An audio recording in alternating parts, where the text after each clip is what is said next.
Hello mga ka-legit Lover Gods, another updates patungkol dito sa issue na naman na kinabibilangan ng Tape Incorporated kung saan isa sa mga main host na si Isko Moreno ang nagsalita sa kanyang initial interview. Ang lahat ng yan, but before that, if you haven't subscribed yet to my YouTube channel, please don't forget to like, share, and subscribe at hit mo na rin ang notification bell for more showbiz updates. Of course, bago tayo magpatuloy, nais ko po muna magpasalamat sa lahat po ng mga legit viewers, subscribers at legit lover cards po natin na lagi nag-aabang at umaantabay sa lahat ng ating mga updates. Maraming salamat po sa inyong panunood. Video po na ating napapanood ngayon ay isa sa mga live updates kung saan ay isa sa mga lugar na pinuntahan nga nitong si Paulo Contis at si Mr. Isko Moreno sa Pagadian City. No, dahil nga sinasabi nila na medyo malakas daw ang kanilang rating pagdating daw po sa mga provincial areas na bagay na alam natin kung bakit ganun yung nangyayari. So dito po sa mga napapanood natin na wala po dito si Buboy kasi si Buboy po ay pumunta ng Korea para sa kanila pong taping na Running Man na movie po nila na gagawin.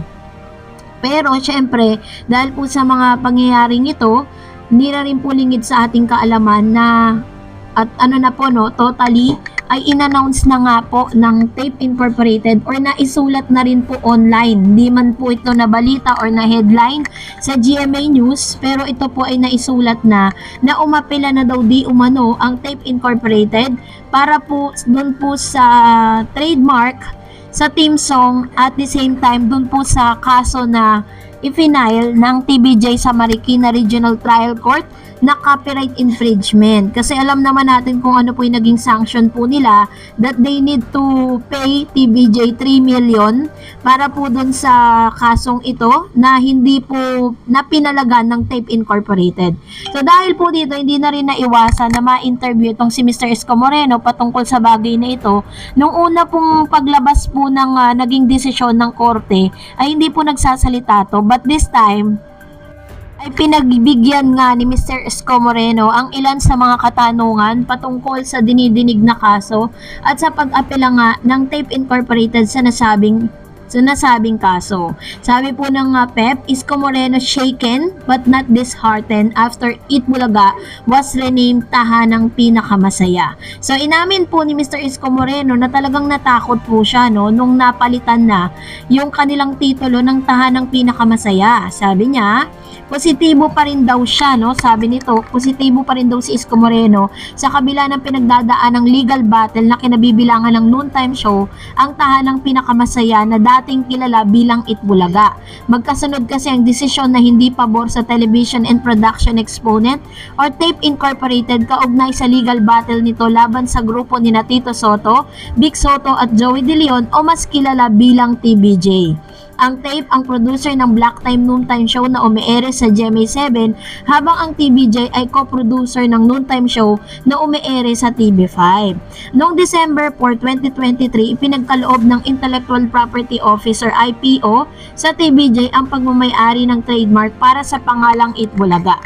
Noong January 4, naiulat 2024 na iulat na nanalo ang TVJ, actually January 5 to sa kasong copyright infringement at unfair competition laban sa Tape Incorporated at GMA Network Incorporated kaugnay ng paggamit ng pangalang Itbulaga. Simula noong January 6 mula sa paggamit ng original na titulong Itbulaga, pinalitan nito ng Tahanang Pinakamasaya. Sa panayam nga po, noong January 15, 2024, tinanong daw di umano itong si Isko kung hindi ba siya na-shaken o na-disheartened sa nangyari. Sabi niya, yung shake, it's true. So, inamin po ni dating Mayor Isko Moreno na talagang na-shake po siya, natakot siya. But you need to come up with these better ideas. Pag-amin niya, sabay sabi ng former Manila Mayor, but disheartened? No, sabi niya. Hindi raw siya nasaktan, hindi raw siya nawala ng pag-asa. That's a legal procedure. Hindi mo control yan. What we are in control is to come up with the energetic, more youthful, family-oriented noontime show. Medyo na-achieve namin at nagpapasalamat ako doon. Isa daw sa mga madalas na nababasang komento sa bagong title ng kanilang noontime show, ang haba. iba naman ang opinion ni Isko. Lahat niya, well, for me the title itself speak for the show Tahanang Pinakamasaya. So yun yung nakakasama naming televiewers every single day, mga kapamilya. So parang parang nagpaliwanag siya kasi nga 'di ba parang may mga negative comments about doon po sa naging naisip nilang title. Sabi niya kasi nga yung mga family oriented na show. So, I think that's the good thing about the show. Yung title, in fact, modest aside, kapag nakikita na kami sa Gisagedli, tatanungin mo, ano masasabi mo? Naku, maraming salamat sa Tahanang Pinakamasaya. So, ganito niya binibuild up yung kanilang show, gets na agad nila.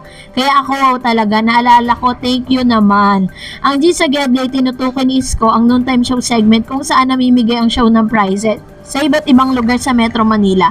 Ayon pa kay Isko, marami pa silang pipeline ng mga bagong segment na ang bida ay viewers ng show. So yun po yung kanyang pagtatanggol sa kanya pong programa. Pero sabi niya, ibinahagi rin ni Isko na masaya sa TV rating na nakukuha daw ng Tahanang Pinakamasaya, na pumapangalawa daw sila sa Eat Bulaga ng TVJ. So talagang claim po talaga nila na pumapangalawa sila, samantalang on a recent days ay pumapangatlo kulelat po sila. And it's showtime, laki po ng naging effect kasi nung pagkakabawi ng titulong Eat Bulaga. Kaya naman po sila pinapanood lang ng mga tao dahil po naku-curious what will happen after po na matanggap or after po na mapanalunan or maibalik sa TVJ sa original na creator yung nasabing trademark. So, yun nga po yung sinabi ni Mr. Isko. So, ngayon, medyo, alanganin pa sila kung ano po yung magiging resulta ng pag-apela po nila sa higher court ngayon, ng Tape Incorporated. At kung itutuloy pa rin ba nila ang noontime program. So, dahil dyan, narito ang ilan sa mga komento ninyo. Yan, may napili po tayong isang komento na nanggaling po sa isa sa mga viewers po natin. Ito po yung sabi niya. Ang sabi niya ay, good afternoon, Ma'am Dareds. Yun ang mahirap ng trabaho. Ka-tips, di ka nababayaran ng pinaghihirapan mo sa trabaho. Pwedeng kasuhan yun ang di nagbibigay ng tamang sweldo o pasweldo sa mga trabahador. Tama po yun kasi karapatan po ng mga manggagawa na makuha nila yung tamang sweldo na nanggagaling po mismo dun sa kumpanyang kanilang kinabibilangan. Kaya nga 'di ba, dun po sa mga recent reports, parang may mga empleyado po ang nasumama sa TVJ ngayon na gusto po nilang ireklamo ang tape for not giving them the right yung pinakatamang sweldo na dapat ay nararapat sa kanila. And I don't know kung ano po yung nangyari development dun sa case na yun. And that's it for today. For more videos and updates, please don't forget to like and subscribe. And please don't forget to follow my Facebook page, Dareds TV. God bless everyone. See you on my next vlog.